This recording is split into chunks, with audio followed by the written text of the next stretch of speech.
Electric with Helster Home Care, and what I'm doing on this unit, I'm going to change this compressor. And when I turn it on, you just hear it buzzing. The compressor, woo, now kicked on. The compressor is really dirty, and it's not kicking on. You see the fan runs, but the compressor does not kick on.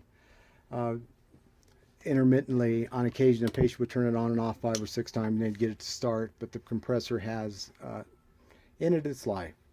So what we're going to do is pull it out. First thing we have to do is we're going to remove these two, this one only has one, zip ties, so we can go, this is the wiring going to the motherboard here from the compressor. The compressor goes to 2 places. One, this is, be very careful with this, never put your touch this when it's hot.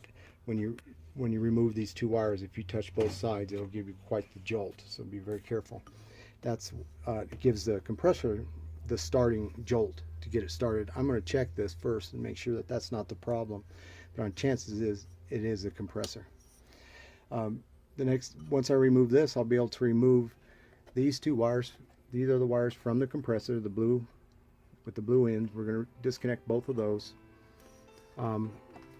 Take both these wires out and remove that, and then we have to remove the blue tube. This tube is where the compressor actually pressurizes the sieve beds. It goes into the sieve beds through this tube, and this is where the pressure, and this has to be sealed very well. You can use a radiator clamp to tighten it, but we use these manufacturer clamps because they're much faster. Now I'll show you how to take it out. First thing I'm going to do is I'm just going to remove this and remove some of the wiring, get it back out of my way so I can get to it. Okay, I disconnected the capacitor, being careful not to touch these 2 ends. I plugged the unit back in, and now I'm going to go ahead and try it and see if it was the capacitor, which I knew it wasn't. It never is. But if it was the capacitor, then the unit would have fired up. The capacitor gives it that initial jolt to get the thing started. So what I'm going to do now is remove the compressor. First thing I need to do is remove this clamp.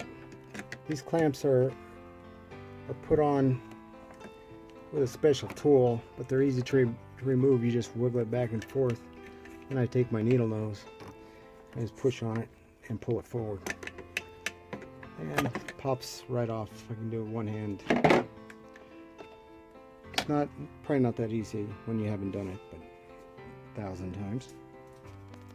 I remove that. Next thing we're going to do is we have to cut these. They hold in the bar that holds up the springs that the compressor rests upon. The compressor itself just floats on springs. You don't necessarily have to cut these out. You can pull it out. Usually they're loose enough. I tend to cut them out and get them out of the way. There are 2 of them. There's one on each side. I'll remove the other one, and then I'll show you how to pull the pin forward. Now the next thing I'm going to do is slide the retaining pin forward. This retaining pin is just a pin that slides through the top, and it holds these 2 springs. You'll see them one on each side of the compressor. These springs just have loops in the top that loop around, and virtually it just rests on those springs. It just kind of floats, and that's what keeps the concentrator quiet. Now what I have to do is flip this forward, the sieve beds, so I can pull out the retaining pin. And it's just a little rod. Once I remove that, I can put the sieve beds back. And now you can see that the unit has fallen down. It's no longer connected to anything. It just rests right on those rods.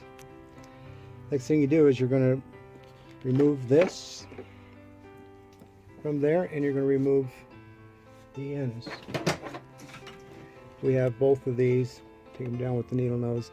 This is where the compressor is powered by the motherboard, and we're going to pull them down. Generally these are connected brown, blue down. I don't know why that one was connected to the opposite. I'm going to go ahead and remove the compressor now. To remove the compressor, I got all this disconnected from the motherboard. I got those other 2 wires disconnected from the capacitor, so now I'm just going to remove it. I'll just simply lift it up and pull it, and it just slides right out of the hole there. This one I'll recycle.